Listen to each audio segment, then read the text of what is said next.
कि बांग्लादेश, अफगानिस्तान और पाकिस्तान से जो शरणार्थी आएंगे, जो वहां की प्रताड़ना झेल कर आएंगे, उसको हम नागरिकता।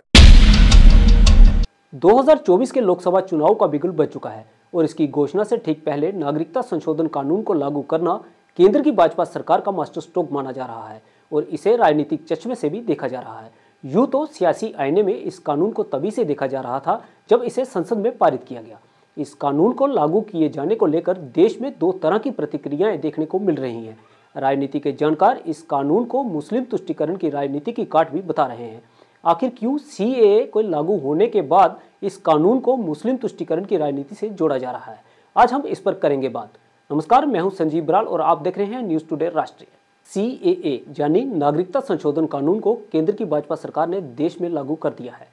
इस कानून के लागू होने से पाकिस्तान, बांग्लादेश और अफगानिस्तान में धर्म के आधार पर सताए गए हिंदुओं, सिखों, जैनियों, बौद्धों, पारसियों और ईसाइयों को कानून की डील देकर भारत की नागरिकता दी जा रही है। वहीं नागरिकता संशोधन कानून में बांग्लादेश और म्यांमार से आए मुस्लिमों को नागरिकता नहीं दी जा रही, जिसको लेकर भारत के अंदर ही तथाकथित बुद्धिजीवी और विपक्ष के कुछ नेता भाजपा की सरकार पर तुष्टीकरण की राजनीति करने का आरोप लगा रहे हैं और इस कानून को राजनीति से प्रेरित बता रहे हैं। जबकि भारत सरकार की नज़र में पाकिस्तान, बांग्लादेश और अफगानिस्तान मुस्लिम देश हैं, वहां मुस्लिमों को धार्मिक आधार पर सताए जाने का कोई कारण नहीं है। वहीं दूसरी तरफ मुस्लिम तुष्टीकरण की राजनीति करने वाले राजनीतिक दल और स्वयंसेवी संगठन इस कानून के लागू किए जाने को दो तरह से देख रहे हैं। वे यहाँ इसे अल्पसंख्यक विरोधी बता रहे हैं, वहीं इसे भारतीय जनता पार्टी का चुनावों को लेकर राजनीतिक दाव भी बता रहे हैं। विपक्षी दलों को लगता है कि सीए के लागू होने से बीजेपी को सीधा फायदा पश्चिम बंगाल और असम जैसे राज्यों में मिलेगा। यहाँ राष्ट्रीय नागरिकता रजिस्टर यानी एनआरसी का भी एक मुद्दा है। असम में 1985 में अवैध बांग्लादेशी अप्रवासियों के मुद्दे को लेकर हुए आंदोलन के बाद भारत सरकार के साथ एक समझौता हुआ था, जिसके मुताबिक 25 मार्च 1971 के बाद बांग्लादेश से असम आए अप्रवासियों की पहचान की जानी थी और उन्हें बाहर करना था। इसलिए असम में एनआरसी का मुद्दा महत्वपूर्ण है। वहीं अल्पसंख्यक या सीधे शब्दों में कहें तो मुस्लिमों के नाम पर अब तक राजनीति करने वाले कांग्रेस और वामपंथी दलों को पहली बार उनकी ही भाषा में जवाब मिल रहा है। चूंकि आज की पूरी राजनीति चुनाव केंद्रित है और अगर भाजपा भी ऐसा कर रही है तो उसके समर्थक इसे अतीत की ऐसी राजनीति के जवाब के तौर पर भी देख रहे हैं। हमने कहा था हम सीएए लाएंगे। कांग्रेस पार्टी सीए का विरोध करती थी। आजादी के वक्त से कांग्रेस पार्टी और हमारे संविधान निर्माताओं का वादा था कि बांग्लादेश, अफगानिस्तान और पाकिस्तान से जो शरणार्थी आएंगे, जो वहां की प्रताड़ना झेल कर आएंगे, उसको हम नागरिकता देंगे। मगर तुष्टीकरण की, वोट बैंक की राजनीति के कारण कांग्रेस पार्टी इसका विरोध करती थी। लाखों करोड़ों लोग पाकिस्तान से और बांग्लादेश से अपना धर्म बचाने के लिए, अपना सम्मान बचाने के लिए इस देश में आए, उनको नागरिकता नहीं मिलती थी। अपने ही देश में वो नागरिकता के बगैर अपमानित होते थे।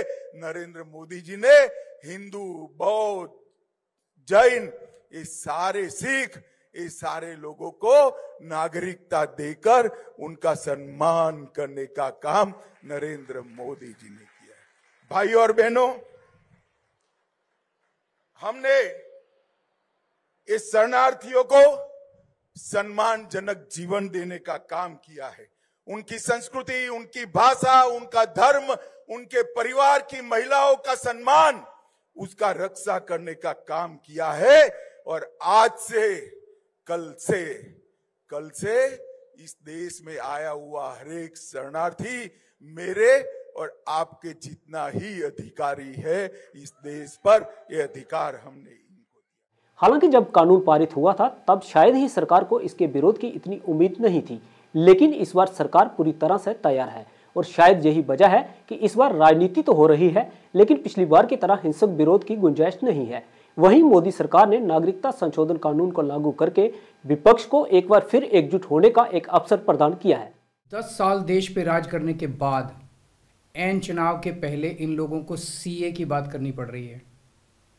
अगर 10 साल में कुछ अच्छा काम कर लेते तो शायद आज सीए की जगह अपने कामों पे वोट मांग रहे होते। आज देश के सामने सबसे बड़ी समस्या महंगाई और बेरोजगारी की है। किसी को भी घर चलाना मुश्किल हो रहा है, इतनी ज़्यादा महंगाई हो गई है, कमर तोड़ महंगाई हो रही है। उधर हमारे युवा दर दर की ठोकरें खा रहे हैं रोज़गार के लिए, उनके ऊपर डंडे लाठियां बरसाई जा रही हैं।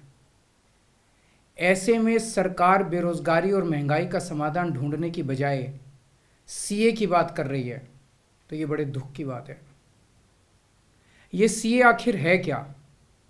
बीजेपी की केंद्र सरकार का कहना है कि 3 देश, बांग्लादेश, पाकिस्तान और अफगानिस्तान, इन 3 देशों के अल्पसंख्यक जो हैं वो अगर भारत की नागरिकता लेना चाहें तो उन्हें भारत की नागरिकता दे दी जाएगी। इसका मतलब बड़ी संख्या में यहाँ से अल्पसंख्यकों को हमारे देश में लाया जाएगा, उनको रोज़गार दिए जाएंगे, उनके लिए घर बनाए जाएंगे, उनको यहाँ बसाया जाएगा। अजीब बात है ना। बीजेपी की केंद्र सरकार से हमारे बच्चों को रोज़गार दिए नहीं जा रहे, पाकिस्तान से लोगों को लाके उनके बच्चों को रोज़गार देना चाहते हैं। हमारे लोगों के पास तो घर नहीं है, भारत के तो ढेरों लोग बेघर हैं, लेकिन बीजेपी वाले पाकिस्तान से लोगों को लाके उन्हें भारत में बसाना चाहते हैं, उनको घर देना चाहते हैं। तो क्या आपको भी लगता है कि भारतीय जनता पार्टी की सरकार ने नागरिकता संशोधन कानून यानी सीए को देश में लागू करके मुस्लिम तुष्टीकरण की राजनीति की काट ढूंढ ली है? अपनी राय कमेंट बॉक्स में जरूर दें और हमारे चैनल को सब्सक्राइब करना ना भूलें। ऐसे ही किसी और विषय के साथ आपसे फिर होगी मुलाकात। हमें दीजिए इजाजत और आप जुड़े रहिए न्यूज़ टुडे राष्ट्र के साथ। धन्यवाद। अगर आपको हमारी वीडियो पसंद आई है तो प्लीज़ हमारे चैनल को लाइक, शेयर और सब्सक्राइब करना ना भूलें। धन्यवाद।